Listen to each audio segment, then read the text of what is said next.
7h, 9h, Europe 1 Et matin. c'est à vous, Dimitri Vernet. Bonjour à tous.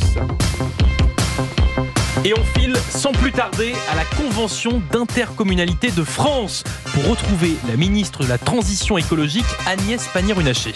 Je suis là sur mon téléphone un certain nombre de territoires qui passent progressivement en vigilance rouge.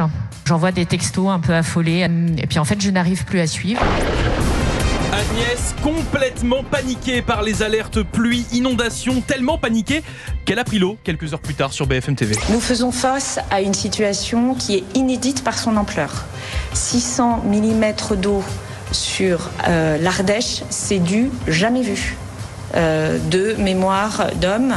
600 mm, c'est plus de 60 cm d'eau qui sont tombés en 48 heures. 600 mm, c'est plus de 60 cm. Mais non, c'est pas vrai, Agnès. Mais dis-moi pas que c'est pas vrai.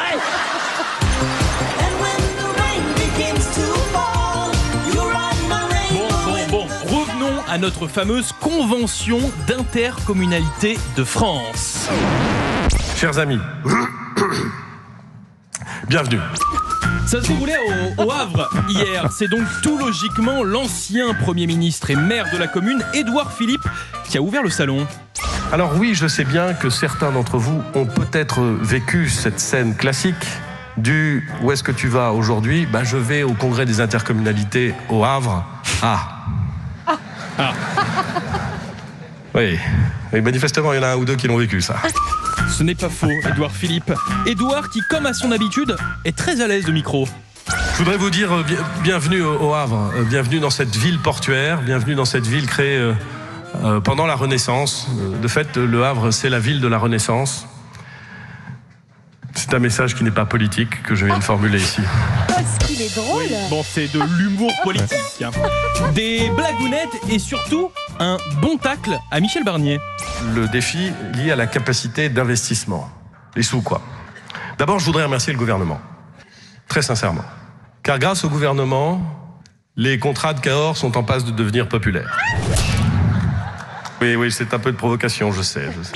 Ah, le budget 2025, sujet plus que compliqué. Pour s'en rendre compte, allons à l'Assemblée nationale, écouter les premiers échanges sur le budget avec Jean-Philippe Tanguy. Je vous préviens juste, vous n'allez rien comprendre, et c'est normal.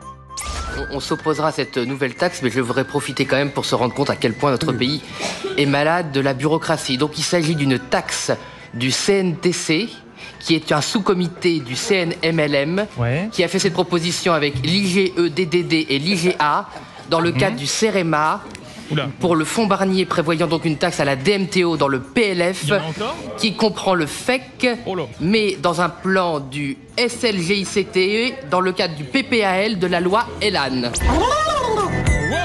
Effectivement, Jean-Philippe Tanguy qui a également pris position contre le régime des intermittents du spectacle. Je ne comprends pas, quand on est pour le travail ou contre la justice sociale, qu'on considère que c'est à l'État et que c'est aux travailleurs français de financer un régime qui ne fonctionne pas.